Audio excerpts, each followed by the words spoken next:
तो hello guys, आज हम लहंगे की ब्लाउज की कटिंग करेंगे। तो आप देख सकते हैं इस तरह से डिजाइन लहंगे में बना है। तो किस तरह से हमें कटिंग करना है, पहले हम बैक पार्ट कटिंग करेंगे। तो यहाँ पर इस तरह से हमें फोल्ड कर लेना है और डिज़ाइन को मैच करा लेना है। जैसे गले पे हमें डिज़ाइन लगा कर मैच करना है। फिर यहाँ से देखिए हमें स्ट्रेट लाइन करनी है और यहाँ पर आर्मोल्स और अपना चेस्ट का नाप रखते हुए हमें निशान लगा लेना और 2 इंच का हमें मार्जिन रखते हुए कटिंग कर लेना है।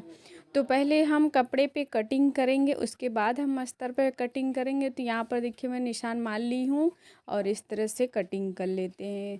तो पहले हम डिज़ाइन को इस तरह से निकाल लेंगे, इसके बाद अपना फिटिंग का नाप रखेंगे। जैसे मेरा चेस्ट का नाप जो है, फिर ये फ्रंट साइड का इस तरह से हमें रख लेना है और यहाँ से देखिए बीच से बीच हमको पकड़ना है और यहाँ पर कट के निकाल लेना है।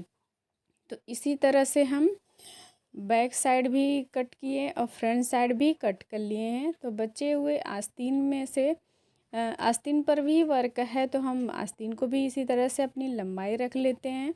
जैसे कि हमने लंबाई अपना 10 इंच रखा है और यहाँ पर इस तरह से आर्मोल्स का निशान लगाया, फिटिंग का नाप, और इसी तरह से हमें निशान लगाते हुए दोनों आस्तीन को कट कर निकाल लेना है। तो आस्तीन भी कट चुकी है, फ्रंट साइड बैक साइड मैंने दोनों कट कर लिए हैं। अब इसी नाप का हमें अस्तर कट कर लेना है।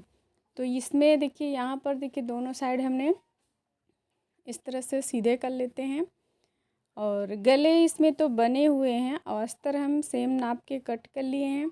अब यहाँ पर पहले हम गले का सिलाई लगाएंगे दोनों साइड का। इस तरह से पहले हमें गले की सिलाई लगानी है। तो अब चलते हैं, अब सिलाई लगाती हैं। यहाँ पर गले की बहुत ही ज़्यादा चौड़ाई है, तो हमें कम किस तरह से करना है। तो यहाँ पर इस तरह से पहले हमें फ़ोल्ड करना है और निशान को 6 इंच का हमें शोल्डर रखना है। बाकी जो कपड़े बचेंगे हमें सिलाई करके निकालना है, तो हमारा गला कम हो जाएगा। तो यहाँ पर इस लाइन स्ट्रेट कर ली और इसी लाइन पे हम सिलाई करेंगे। तो इसी तरह से तिरछी लाइन हम सिलाई कर लिए, तो हमारा गले का चौड़ाई कम हो गया है। यहाँ पर आप देख सकते हैं इतना कम हो गया। तो इस तरह से हम बनाएंगे तो हमारा गले की चौड़ाई कम हो जाएगी, बहुत ही ज़्यादा चौड़ा था। अब यहाँ पर पहले हम पिनअप कर लेते हैं, इस तरह से बराबर रखते हुए हम पिनअप कर लेते हैं। इस तरह से पिनअप करने से हमारा अच्छे से सेट हो गया, क्योंकि ये वेलवेट का कपड़ा है। और यहाँ पर इस तरह से हमें निशान लगा लेना है। तो गले का निशान हमने चौक से निशान लगाया, अब इसी पर हम सिलाई करेंगे। तो यहाँ पर इस तरह से राउंड बिल्कुल जिस तरह से हमारा वर्क है उसके वर्क पे हम नहीं चलाएंगे और चलाते आएंगे यहाँ पर। तो यहाँ पर आप देख सकते हैं, यहाँ पर मैंने गला पे ही सिलाई कर लिया। बीच का कपड़ा हमें कट के निकाल लेना है। सिलाई वाला ना कटे, हमें आधा इंच का मार्जिन रखते हुए काट लेना है। तो यहाँ पर अब छोटा छोटा हम कट लगा लेते हैं। सिलाई को बचाते हुए कट लगाना है। अब देखिए सीधे की तरफ हमें यहाँ पर पिन निकाल लेना है। निकालने के बाद यहाँ पर इस तरह से एक सिलाई और लगा लेना है। तो अस्तर पे हम सिलाई लगा रहे हैं, इस तरह से अच्छे से फिनिशिंग हमारे गले का आएगा। तो यहाँ पर देखिए मैंने एक सिलाई भी लगा ली है। एक्स्ट्रा जो हमारा बच रहा है कपड़ा काट लेते हैं। उसके बाद ये सीधा करेंगे तो इस तरह देखिए बिल्कुल गले का अच्छे से शेप बैठ गया है। और यहाँ बैक साइड का मेरा गला तैयार हो गया। तो फ्रंट साइड का भी इसी तरह से हमें तैयार करना है। इसके भी गले की चौड़ाई बहुत ही ज़्यादा है। तो इधर से मैंने 6 इंच रखा और बाकी एक्स्ट्रा कपड़ा हमें यहाँ सिलाई करनी है। तो यहाँ पर चलते हैं, सिलाई कर लेते हैं। तो यहाँ पर देखिए मेरा सिलाई हो चुका है। अब यहाँ पे अस्तर कर रखना है कपड़ा। तो इस तरह से सब में सेट कर लेना है, पिनअप कर लेना है। पिनअप करने के बाद इस पे भी यहाँ पर एक निशान हम लगा लेते हैं, इस यहाँ पे। तो इसी निशान पे हमें सिलाई लगाना है। तो इस तरह से पिनअप करने से हमारा कपड़ा सेट हो जाता है और अच्छे से सिलाई लग जाती है। ये वेलवेट कपड़े हैं, थोड़ा सा दिक्कत आती है, अगर पिनअप करने से सिलाई लगाओ तो नहीं दिक्कत आएगी। इसी तरह से मैंने देखिए इस पे भी सिलाई लगा लिया। बीच के कपड़े हमें कट कर लेना है, कट के निकाल लेना है और थोड़ा थोड़ा कट मारते हुए सीधे की तरफ पलटना है। तो यहाँ पर देखिए मैंने कट मार लिया। अब सीधे की तरफ एक सिलाई और लगा लेते हैं और यहाँ पर सीधा कर लेते हैं। तो ये देखिए बैक साइड फ्रंट साइड दोनों मेरा गला बनकर रेडी हो गया। अब यहाँ पर देखिए हमने प्रिंस कट ब्लाउज अपना कट कर लिया है, तो यहाँ पर सिलाई लगाना है। तो यहाँ पर देखिए जो मेरा वर्क वाला निशान है इस पर मैच करना है। तो कैसे हमें करना है, तो यहाँ पर इस तरह से नीचे के साइड हमें ये वर्क वाला वर्क दोनों मैच करना है, यहाँ पर मिलाते हुए और सिलाई लगानी है। तो दोनों अगर बराबर हम रखेंगे और यहाँ पे स्टोन कुछ आ रहे हैं तो स्टोन को हम निकाल लेते हैं, नहीं सुई टूट सकती है। तो यहाँ पर देखिए हम बराबर करते चले आ रहे हैं और सिलाई लगा लेते हैं। तो इसी तरह से हमें यहाँ तक पूरे में सिलाई लगाना है। स्टोन हमें निकाल लेना है, बीच बीच में हमारा स्टोन आ जा रहा है तो हमें निकालते जाना है। तो यहाँ पर देखिए एंड हो गया है मेरी, यहाँ पर थोड़ा सा पक्का कर लेते हैं। अब सीधे करके हम दिखाते हैं। तो ये आप देख सकते हैं बिल्कुल मैच कर रहा है। और इस साइड भी हमें इसी तरह से लगाना है। यहाँ पर देखिए हमारा वर्क टू वर्क मिलना चाहिए और फिर यहाँ पीछे की तरफ से हम सिलाई लगाएंगे। यहाँ पर रखते हुए हम सिलाई लगा लेते हैं। तो यहाँ पर देखिए मैंने सीधे करके दिखाने में मेरा बहुत ही अच्छे से सिलाई हो चुकी है, फिनिशिंग भी अच्छे से आ चुकी है। तो यहाँ पर अगर इस तरह से आप सिलाई करेंगे तो आपको दिक्कत नहीं आएगी। अब यहाँ पर अस्तर भी हम ज्वाइन कर लेते हैं।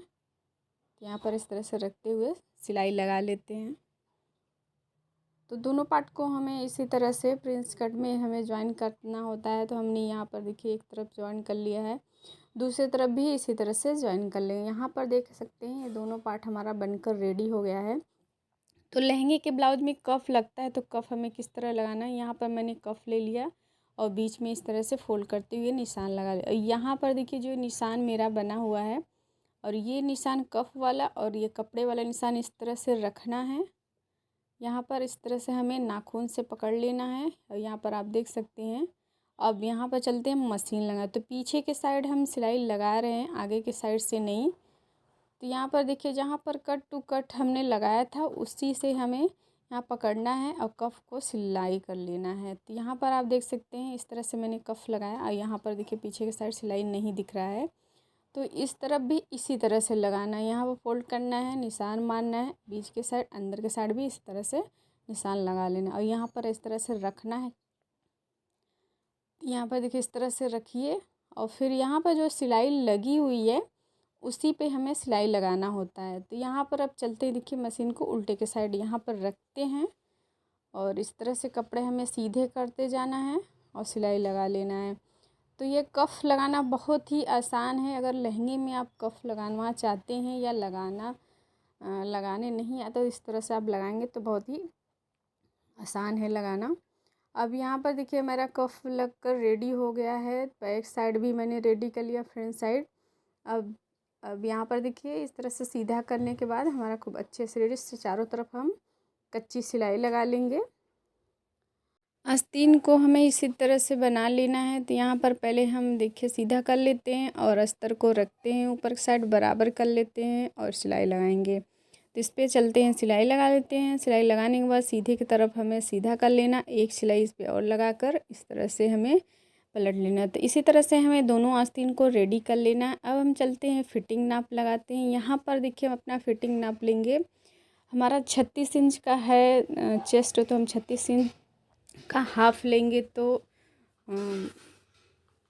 18 इंच पर निशान लगाएं और यहाँ पर देखिए हमने दोनों साइड इस तरह से अपना नाप लगा लिए हैं और कमर का भी तो निशान आप अपने हिसाब से लगा सकते हैं और यहाँ पर सिलाई लगा ली। तो ये देखिए हमारा लहंगा बनकर रेडी होने वाला है। यहाँ पर शोल्डर हमें ज्वाइन कर लेना है, दोनों शोल्डर को ज्वाइन कर लेना है और यहाँ पर देखिए हमने आस्तीन को इस तरह से सिला है। अब आस्तीन को भी यहाँ पर ज्वाइन कर लेते हैं। तो ये लहंगे के ब्लाउज बनाना बहुत ही आसान है। अगर आप वर्क वाले ब्लाउज है तो थोड़ा सा दिक्कत आती है। अगर इस तरह से आप कटिंग करेंगे और सिलाई करेंगे कोई दिक्कत नहीं आएगी। तो यहाँ पर इस तरह से पकड़ते हुए बराबर का निशान लगा लेना है आर्मोल्स का मैंने यहाँ पर निशान लगाया और आस्तीन को सिलते हुए यहाँ पर राउंड सिलाई हमें लगाना है, तो इस तरह से हम लगा लेते हैं। तो आई होप आप सबको मेरी वीडियो अच्छी लगी हो तो लाइक एंड सब्सक्राइब ज़रूर कीजिएगा। अगर आप बनकर रेडी हो चुका है, आप देख सकते हैं किस तरह से ब्लाउज बना है। अगर अच्छी लगी तो लाइक